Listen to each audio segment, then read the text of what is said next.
Good morning, dear student.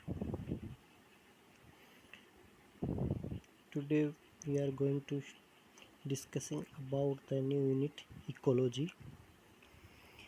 Ecology is the theoretical portion of our syllabus, and it is the most important for the NEET exam. Most of the question asking from this topic is a theoretical and easy to learn, but sometimes it is difficult to analyze the question.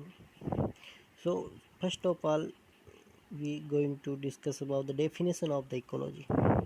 Means ecology क्या होती है ना, तो definition of ecology की बात करें तो it interaction of the organism and their environment. Environment may be biotic or abiotic is known as ecology, means the study of interaction. First of all, we're going to definition about the definition of the ecology. The ecology is the interaction among the organism and their environment. मतलब क्या है कि जो organism है, जितने भी जीव है और उनका जो वातावरण है, एनवायरनमेंट है, ऑर्गेनिज्म और एनवायरनमेंट के बीच में जो इंट्रैक्शन है उसके स्टडी को ही क्या बोलते हैं, इकोलॉजी साइंस बोलते हैं. नेक्स्ट जो इसमें बात आती है वो आती है कि the words ecology derived from the Greek word. Ecology word derive from Greek word Eeco means होता है हाउस एंड लोगस मीन्स होता है स्टडी. ठीक है, लोगस मीन्स क्या होता है, स्टडी. तो ecology word derive from a Greek word ecos. Ecos means house and logos means logy. Eco logos मतलब इकोलॉजी. ठीक. तो means it is the all of the environment is just like a house in which the different type of organisms live and interact with each other. तो ठीक है, तो hence the word house means the natural habitat and environment and logos means study. मतलब natural environment का जो अपन study करते हैं उसी को क्या बोलते हैं, इकोलॉजी बोलते हैं. इसके बाद जो बात आती है Ritter. The first of all ecology word coined by the Ritter and Ernest Haeckel the word full expression in 1869. Means Ritter coined the word ecology and Ernest Haeckel means the scientist who give the three kingdom system. You know that three kingdoms. Ernest Haeckel explain the give the fully explanations of the about the word ecology. After it going to discuss the definition of different type of definition given by different ecologist.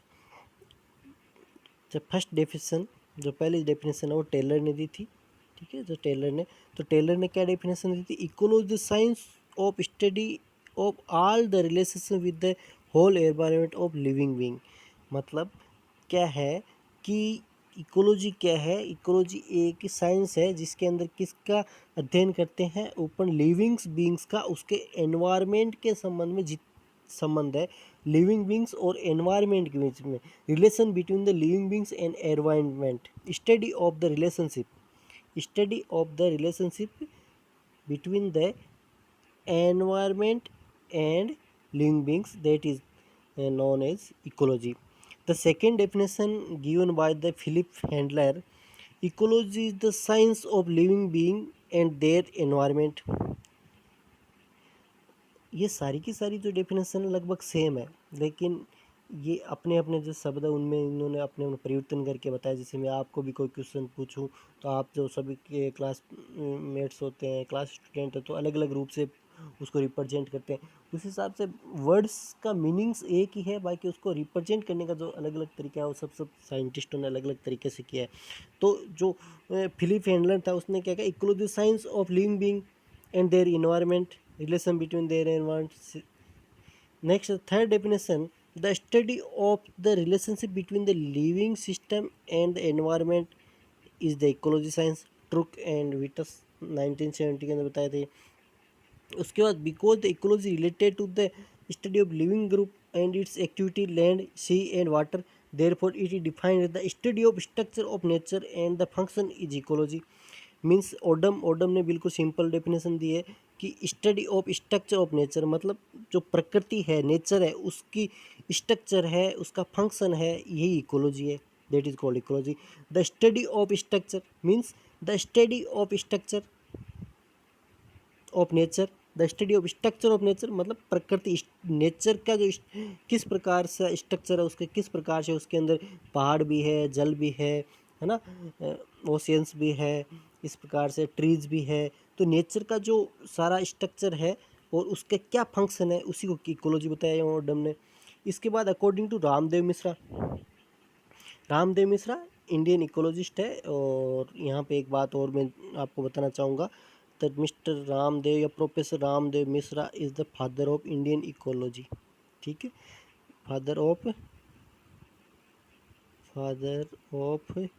Indian ecology, Ramdev Mishra, professor Ramdev Mishra, father of Indian ecology.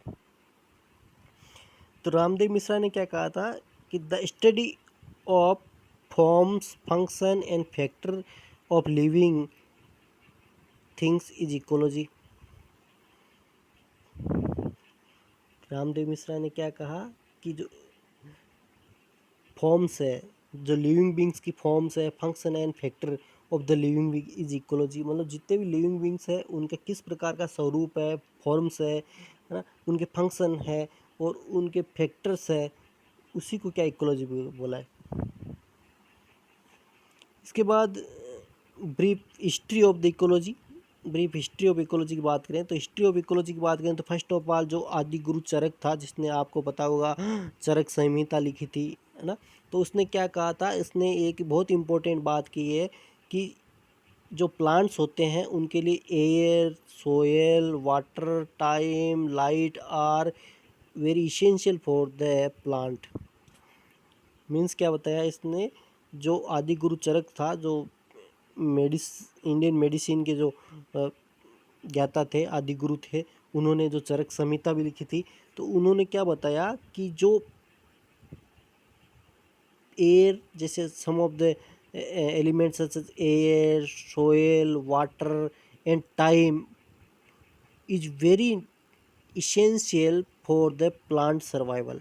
Means इसको simple भाषा में बता रहा हूँ आपको कि plant survival के लिए, मतलब कॉमन बात बता रहा है ये, प्लांट सर्वाइव के लिए एयर, सोयल, वाटर और टाइम और लाइट वगैरह जो फैक्टर है ये बहुत ही इंपॉर्टेंट है।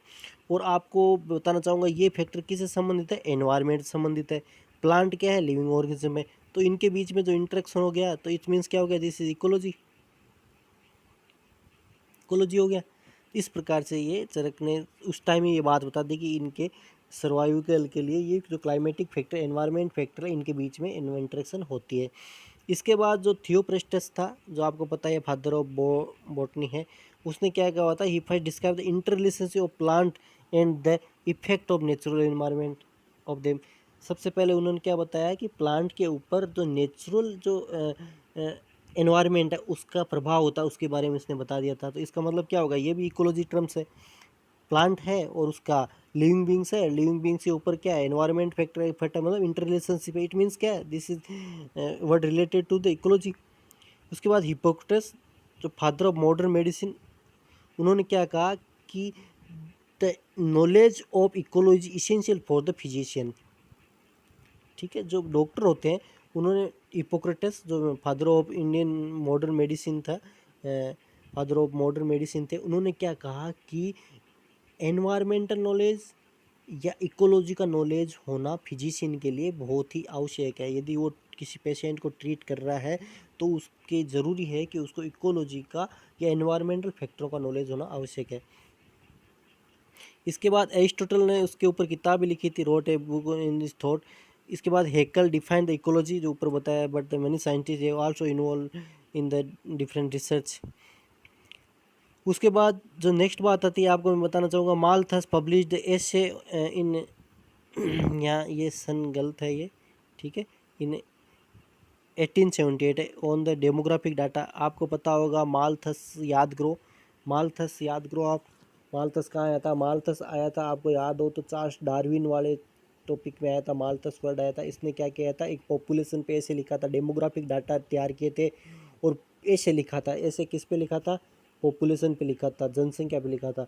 और आपको एक बात और बताना चाहूँगा कि चार्ल्स डार्विन और जो एल्फ्रेड रसेल वेलेस था, उनने इस मालथस के ही जो डेमोग्राफिक डाटा थे उनको पढ़े थे। उनके अंदर उन्होंने एक चीज़ नोट डाउन की कि नेचुरल सिलेक्शन होता है, उसी डाटा के आधार पर उन्होंने नेचुरल सिलेक्शन का जो सिद्धांत था वो दिया था, है ना, प्रिंसिपल दिया था।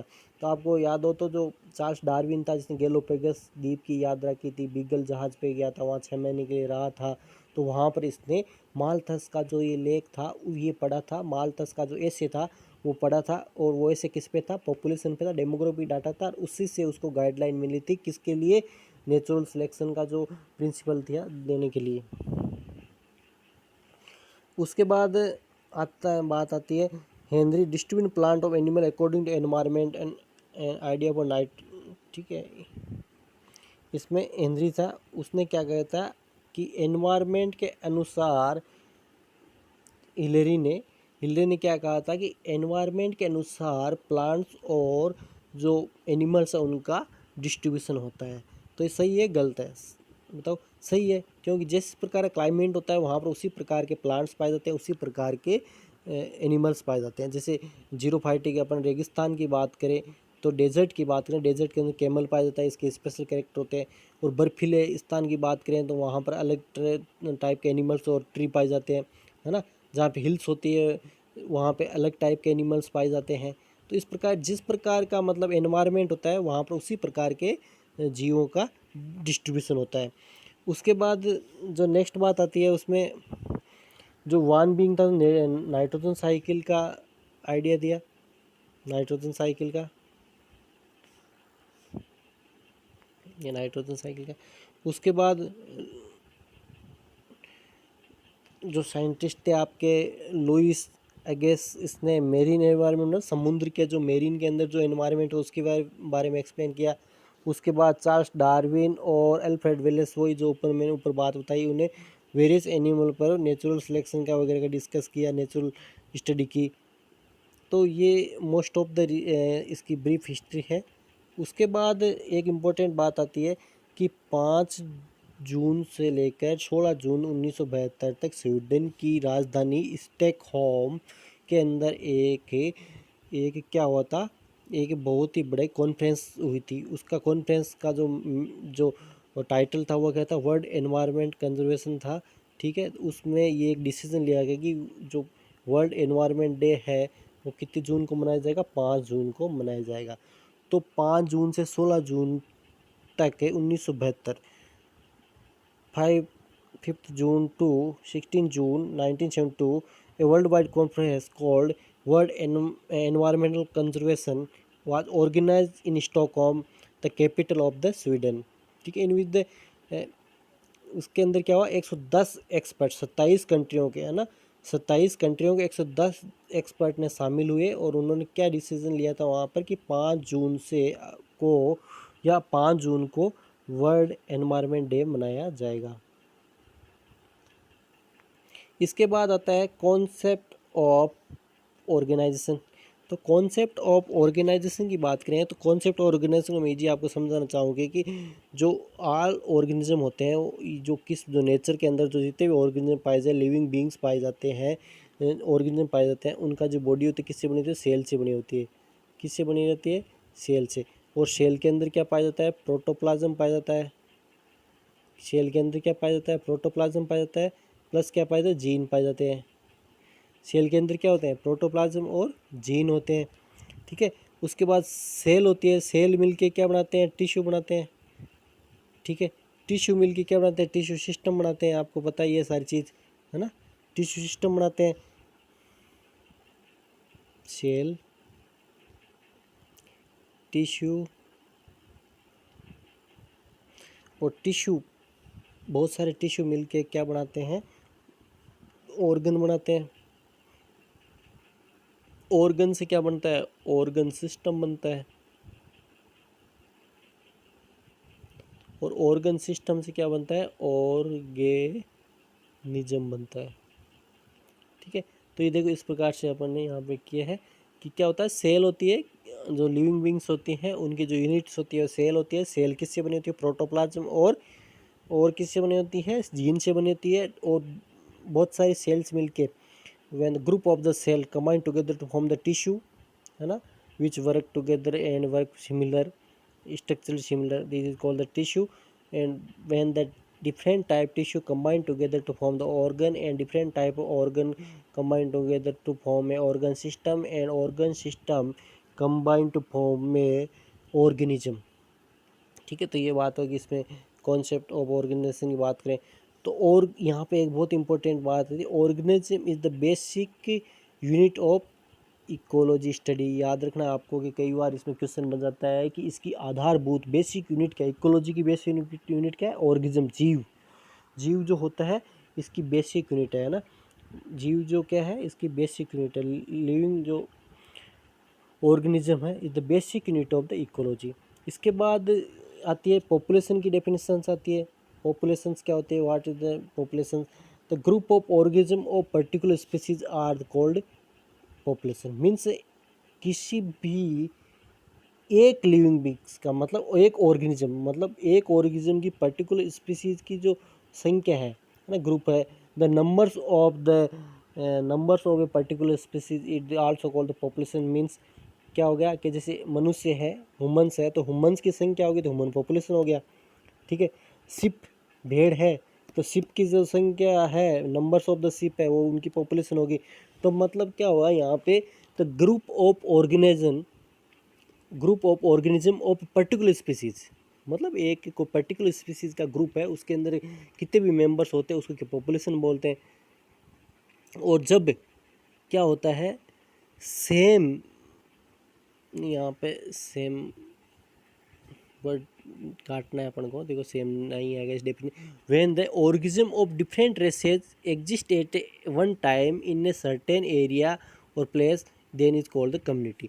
मीन्स क्या हुआ कि एक कोई एरिया है, देखिए एक कोई एरिया है, उसके अंदर एक स्पेसिफिक टाइम के अंदर डिफरेंट ऑर्गेनिज्म, डिफरेंट स्पीसीज के ऑर्गेनिज्म रह रहे हैं, मतलब डिफरेंट टाइप ऑफ स्पीसीज रह रहे हैं in certain time, in certain area, in a certain time, that is called the community. Means क्या हुआ कि एक सर्टेन टाइम में एक सर्टेन एरिया के अंदर different organism of different species living together, and the study of this is called the community, है ना। देखो दोबारा से, when organism of different races, organism of different races का मतलब विभिन्न जातियों के, exist at the one time, एक समय में, इन ए सर्टेन एरिया और एक और place, then is called the community. Means क्या हुआ कि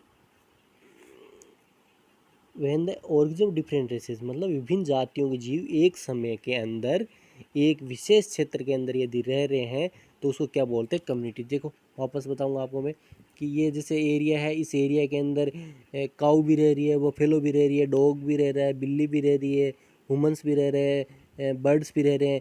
तो एक एरिया के अंदर एक स्पेसिफिक टाइम के अंदर ये सारे के सारे ऑर्गेनिज्म है जो डिफरेंट स्पीसीज है इनकी, वो सारे साथ रह रहे हैं। तो ये किसका निर्माण करते हैं?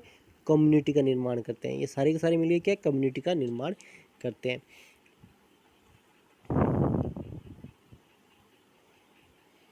As long as the ecosystem is operated the limit is no the ecosphere. मतलब क्या होगा? जितना फैला हुआ रहेगा इकोसिस्टम, जितना फैला रहेगा उसको क्या बोलेंगे? इकोस्फीयर बोलेंगे या बायोस्फीयर बोलेंगे। ठीक है, उसके बाद आती है ब्रांचेज ऑफ द इकोलॉजी।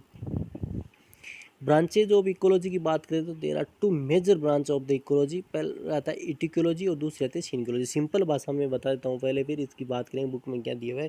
कि सिंपल भाषा में बात करूँ कि कोई एक स्पीसीज़ है और उसका एनवायरनमेंट के प्रति अपन यदि स्टडी करते हैं तो इसको क्या बोलते हैं? इटिकोलॉजी। ठीक है, एक स्पीसीज है और उसका एनवायरनमेंट के रिलेशन में यदि अपन बात करते हैं तो उसको क्या बोलते हैं, इटिकोलॉजी।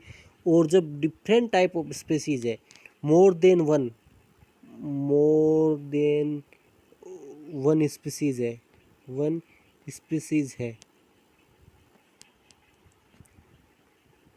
When more than one species है, ये बहुत सारी स्पीसीज मतलब अलग विशेष स्पीसीज है, एक क्षेत्र के अंदर विशेष डिफरेंट टाइप ऑफ स्पीसीज है। और जब इनका अपन सब का स्टडी करते हैं तो इसको क्या बोलते हैं, सिनकोलॉजी। इसको क्या बोलते हैं, सिनकोलॉजी।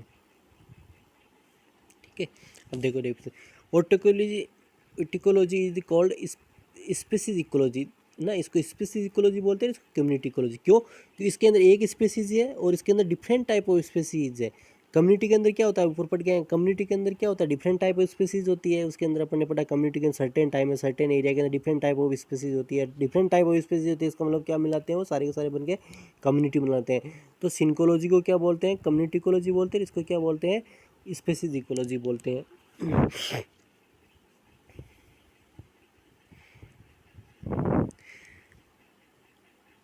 The study of interaction of an individual, देखो एक है ना इंडिविजुअल ऑर्गेनिज्म और single species with the living and non living factor means environment, that is called the ecology.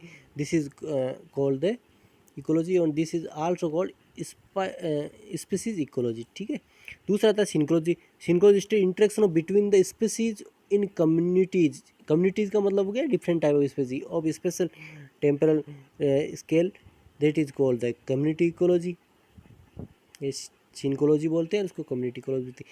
इनके अलावा और भी डिफरेंट ब्रांचेज है, जो कौन कौन सी देखिए आप, इनके अलावा डिफरेंट ब्रांचेज कौन कौन सी देखिए आप।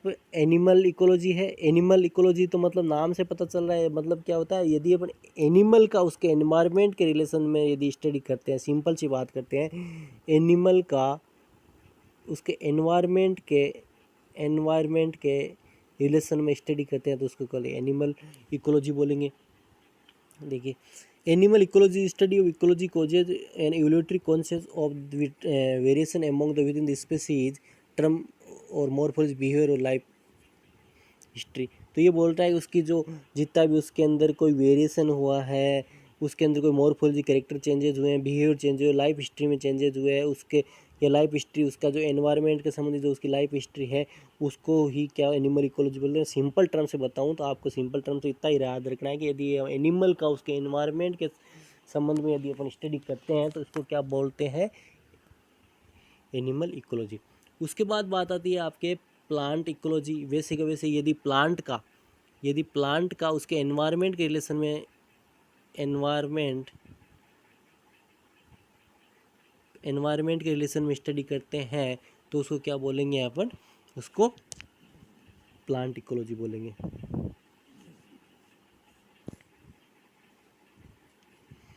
देखिए, इसके अंदर प्लांट के अंदर प्लांट का उसका क्या हो सकता है, प्लांट का उसके एनवायरनमेंट में क्या हो सकता है कि उसका डिस्ट्रीब्यूशन हो सकता है, उसके एविडेंस ऑफ प्लांट हो सकते हैं, इफेक्ट ऑफ एनवायरनमेंट फैक्टर जैसे मैं बताया था उसका, है ना, तो उसके स्टडी को ही क्या बोलना है, प्लांट इकोलॉजी बोलता है। उसके बाद हैबिटेट इकोलॉजी।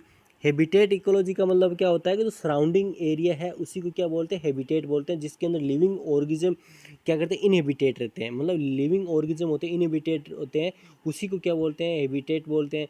और हैबिटेट क्या हो सकता है, किस किस प्रकार का हो सकता है, वो अपन बात करेंगे।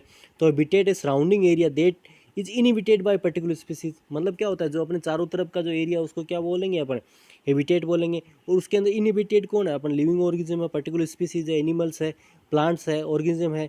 तो हैबिटेट्स है वो किस किस प्रकार के हो सकते हैं, हैबिटेट के अंदर क्या करता है, हैबिटेट उसको शेल्टर प्रोवाइड करता है, प्रोटेक्शन प्रोवाइड करता है, फूड प्रोवाइड करता है, और made for reproduction also provide in the habitat. Habitat सब डिवाइडेड इनटू, देखो मेरीन इकोलॉजी, तो मेरीन नाम से पता चला, ओशियनोग्राफी बोल सकते हैं समुद्र, यदि मतलब हैबिटेट क्या हो सकता है, आवास किस प्रकार का हो सकता है, समुद्र है, मेरीन में नहीं रहते जानवर, मछलियाँ रहती है ना, फिशेज रहती है, तो उनके लिए हैबिटेट क्या है, मेरीन है।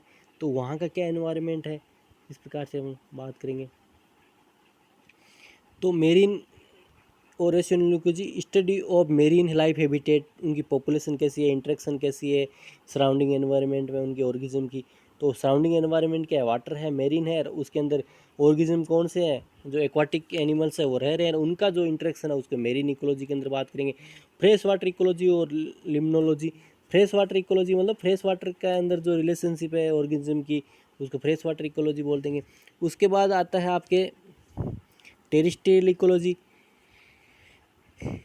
N ecosystem found only on biomass is known as terrestrial ecology. मतलब जो बायोमास जो है ना, ecosystem found only on biomass, जो बायोमास में जो भौगोलिक भाग में पाया जाता है उसको टेरिस्ट्रियल इकोलॉजी बोलेंगे ना। उसके बाद एस्चुरियन इकोलॉजी। एस्चुरियन का मीन्स क्या होता है, याद रखना। एस्चुरियन का मीन्स क्या होता है, एस्चुरियन का मीन्स होता है जहाँ पर समुंदर और नदी आके मिलती है, मतलब वो एरिया जहाँ पर समुंदर और नदी आके मिलती है उसको क्या बोलते हैं, हिंदी में बेला संगम बोलते हैं और इंग्लिश में एस्चुरियन इकोलॉजी बोलते हैं, है ना।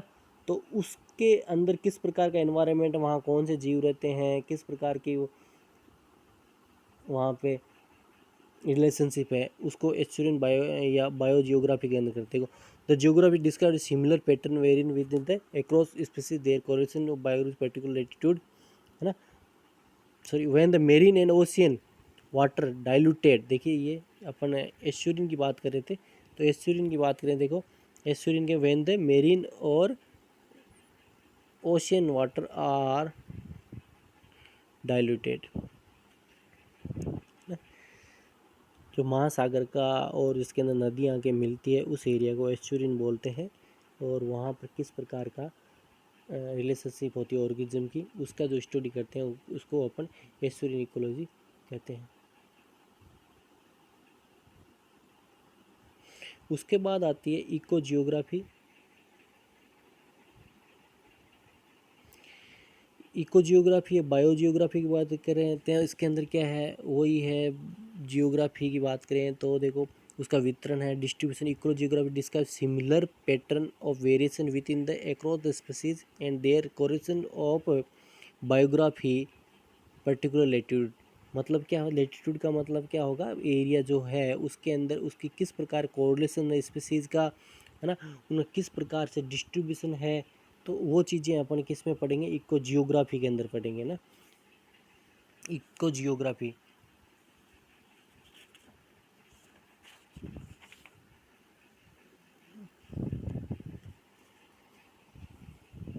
इसके बाद आती है आपके प्रोडक्शन इकोलॉजी। प्रोडक्शन इकोलॉजी की बात करें, उत्पादन पारिस्थितिकी बोलते हैं इसको हिंदी में। इसके अंदर जीवों के द्वारा जो उत्पादन होता है, ऑर्गेनिज्म के द्वारा जो प्रोडक्शन होता है, और जो डिफरेंट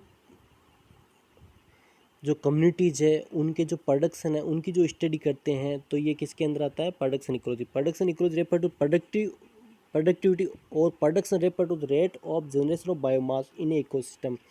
मतलब जो इकोसिस्टम के अंदर जो जीव है उनके द्वारा जो उत्पादन हो रहा है, ठीक है, और जो विभिन्न समुदायों के या कम्युनिटीज़ के अंदर डिफरेंट ऑर्गेनिज्म के द्वारा उत्पादन हो रहा है, तो उनका जो अपन स्टडी करते हैं तो इसके अंदर अपन करते हैं। इसके बाद आता है रेडिएशन इकोलॉजी। रेडिएशन इकोलॉजी का मतलब क्या होता है कि जो रेडियो एक्टिव रेज होती है, रेडियो एक्टिविटी होती है या रेडियो एक्टिव जो मटेरियल है उनका ऊपर लिविंग सिस्टम के ऊपर जो इफेक्ट होता है ना, थ्रू इकोसिस्टम, उसको अपन स्टडी करते हैं तो उसको क्या बोलते हैं, रेडिएशन इकोलॉजी बोलते हैं। मतलब जो लिविंग ऑर्गेनिज्म है, आपको सिंपल याद रखना है कि लिविंग ऑर्गेनिज्म के ऊपर जो डिफरेंट टाइप ऑफ रेडिएशंस होती है, चाहे यूवी रेडिएशंस हो, चाहे इंफ्रारेड रेडिएशंस हो जो सनलाइट के अंदर आती है, तो उनकी कितनी लिमिट होती है, कितना उसका डिस्पर्जन होता है, कितनी उनकी रेंज होती है, कितनी एक्सेप्टेबल होती है, कितनी हार्मफुल होती है, तो उनका जब स्टडी करते हैं उनके ऊपर क्या क्या हार्मनेस होती है, तो उसको क्या बोलते हैं अपन, इसमें रेडिएशन इकोलॉजी के अंदर करते हैं। अब बात करते हैं ह्यूमन इकोलॉजी की। तो ह्यूमन इकोलॉजी की बात करें तो सिंपल ही बात है, ह्यूमन नाम से पता चल रहा है कि ह्यूमन एक्टिविटी का उसके एनवायरनमेंट के रिलेशन में अपन जब स्टडी करते हैं, ह्यूमंस का उसके एनवायरनमेंट के रिलेशन में जब स्टडी करते हैं तो ह्यूमन इकोलॉजी के अंदर बात करेंगे अपन। इसके बाद आते हैं स्पेस इकोलॉजी। स्पेस इकोलॉजी की बात करें तो space ecology defined as the involvement of actual space based ecosystem with the at least some entities that one or more following description. They can be found on multiple planets throughout the now known species of the setting and travel between world possibly regular basis. मतलब क्या हो, क्या है कि अंतरिक्ष वास्तविक की बात करें तो जीवधारियों पर अंतरिक्ष के वातावरण का मतलब इसके अंदर एक ऐसी क्लाइमेटिक कंडीशन का अध्ययन किया जाता है कि जो स्पेस का जो एनवायरनमेंट है, स्पेस एनवायरनमेंट है उसका जो ऑर्गेनिज्म है, स्पेस एनवायरनमेंट का ऑर्गेनिज्म के ऊपर क्या रिलेशनशिप है, क्या इफेक्ट पड़ता है, ताकि ये क्या करें उस हिसाब से आगे जब कोई ट्रेवल करे तो उसके हिसाब से बेसिक डाटा तैयार कर सके ताकि आगे फ़ायदा मिले। उसके बाद अब प्लियो इकोलॉजी। प्लियो का मतलब क्या होता है, देखो प्लियो इकोलॉजी का मतलब क्या होता है, organism that lived some time on the earth and they are extinct, मतलब जो पहले रहते थे, जो लिव्ड थे, अब क्या हो गए, एक्सटिंक्ट हो गए, मतलब लुप्त हो गए। तो उनके जो उस टाइम के आधार पर बात करें, उस टाइम कैसा उनका एनवायरनमेंट के साथ रिलेशन सा इंटरेक्शन थी और फिर उनमें क्या चेंजेस हुआ, तो उसको जो अपन बात करते हैं उसको प्लियो इकोलॉजी के अंदर बात करते हैं।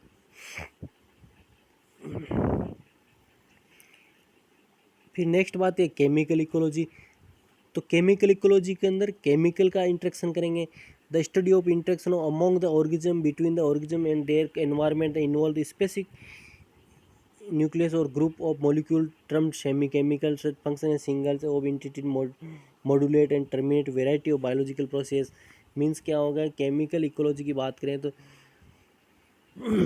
कि ऑल द लिविंग ऑर्गेनिज्म होते हैं उनके अंदर क्या होता है कि उनकी जो रिएक्शंस होती है केमिकल के प्रति, डिफरेंट टाइप केमिकल के प्रति different type of reaction show करते हैं और डिफरेंट टाइप बायोलॉजिकल प्रोसेस उनके अंदर केमिकली होती रहती है। तो उसका जो इफेक्ट है उस केमिकल इकोलॉजी के अंदर अपन स्टडी करते हैं।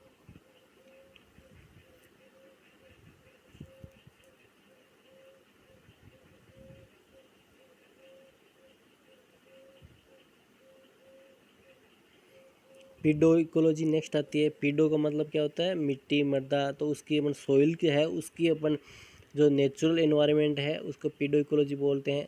The study of soil and there natural environment है ना, उसको क्या बोलते हैं, पीडो इकोलॉजी बोलते हैं। The study of the soil and there natural environment called the पीडो ecology. जैसे उसकी एसिडिटी कितनी है, बेसिसिटी कितनी है, उसकी पीएच कितनी है, उसके अंदर ह्यूमस कितनी है, मिनरल्स कितने हैं किसके अंदर, सॉइल्स के अंदर, तो उसका अपन स्टडी करते हैं तो उसको क्या बोलते हैं, पीडो इकोलॉजी बोलते हैं। इसके बाद आती है एनर्जी इकोलॉजी।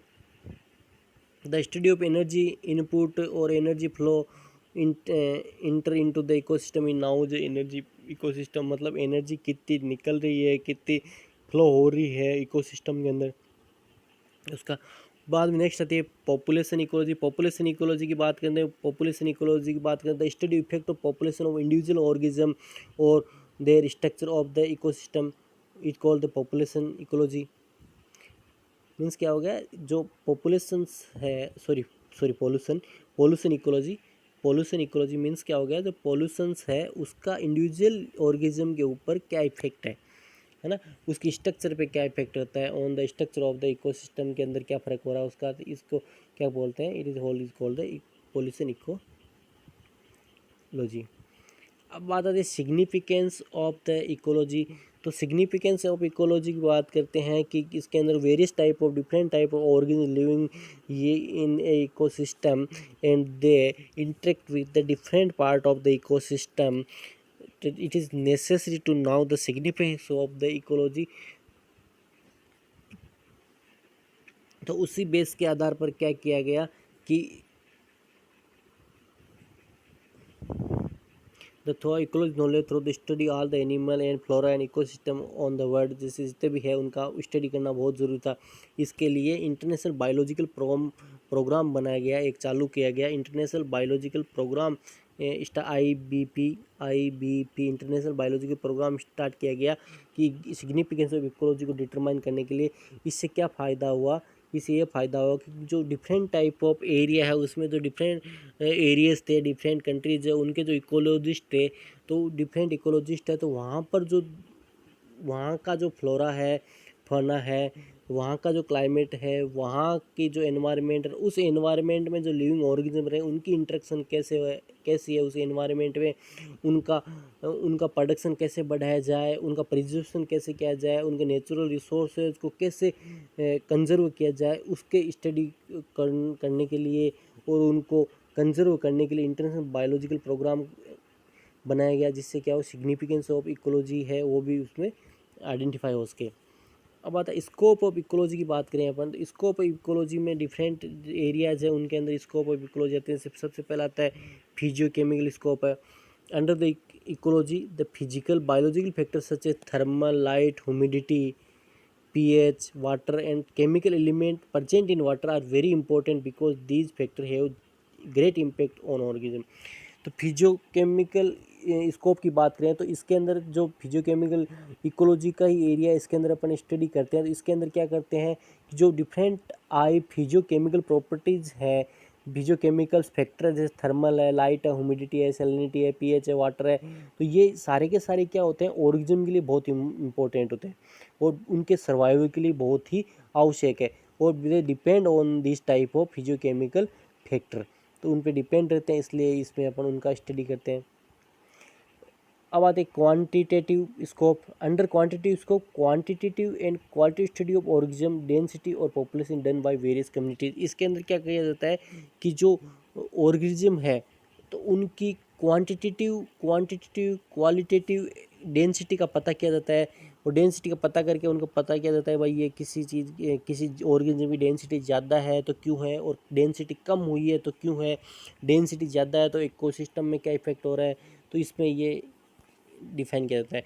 इसके बाद क्लासिफाइड स्कोप। क्लासिफाइड स्कोप के अंदर क्या होता है, जो भी है उनका जैसे क्लासिफिकेशन किया जाता है, नोमेनक्लेचर किया जाता है, नॉमिनेशन क्लासिफिकेशन नॉमिनेशन किया जाता है इसमें देखो।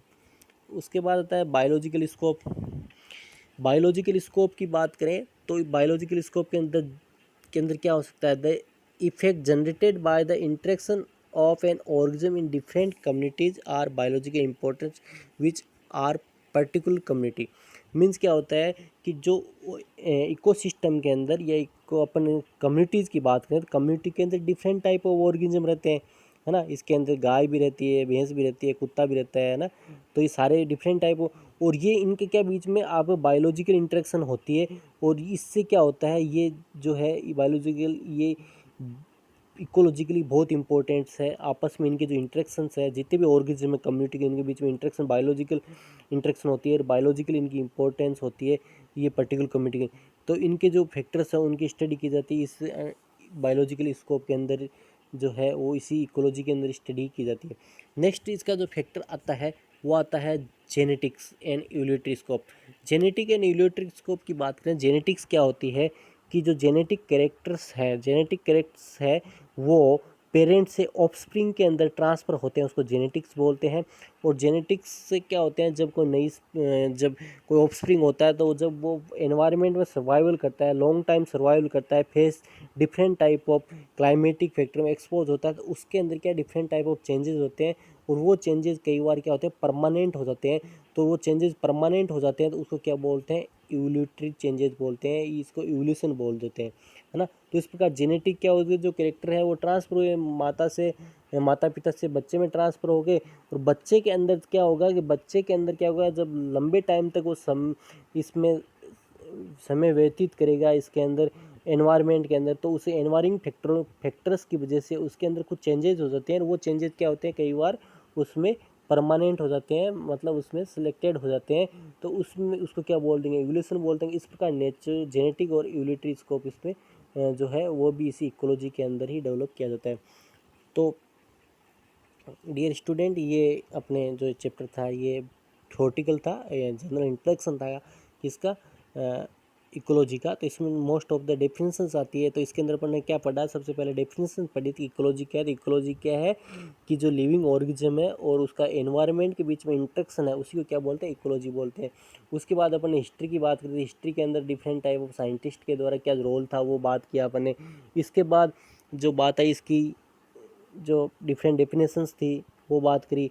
उसके बाद इसके टाइप्स की बात की, टिकोलॉजी सिनिकोलॉजी बात करी, उसके बाद डिफरेंट जो और डिफरेंट टाइप्स है अलावा वो भी उनकी बात करी, फिर उसके बाद अपने स्कोप की बात करी इसके, है ना, इम्पोर्टेंस की बात करी। तो इसका ये जनरल इंट्रोडक्शन था इकोलॉजी का, तो टोटल थ्योरेटिकल बेसिस था। तो उस हिसाब से अपन इसमें नोट्स से देख के ही आपको बताया है कि इसमें कोई वैसे कोई विशेष नहीं है। तो आप इसको अच्छे से तैयार करो, तैयार इसके अच्छे से सुंदर से नोट्स बना लो कि समय आपके पास है ही लॉकडाउन की वजह से, और अपने पास जो समय है उसका सदुपयोग कर रहे हैं अपन, जैसे भी अपन को सुविधा मिल रही है, जिस प्रकार रिसोर्सेज अपने पास है उसी रिसोर्सेज का यूज़ करते हुए अपन आपका जो कीमती समय है उसका आपको फ़ायदा मिले। तो इस हिसाब से आप अच्छे सुंदर से नोट बनाओ। Bye, thanks for watching.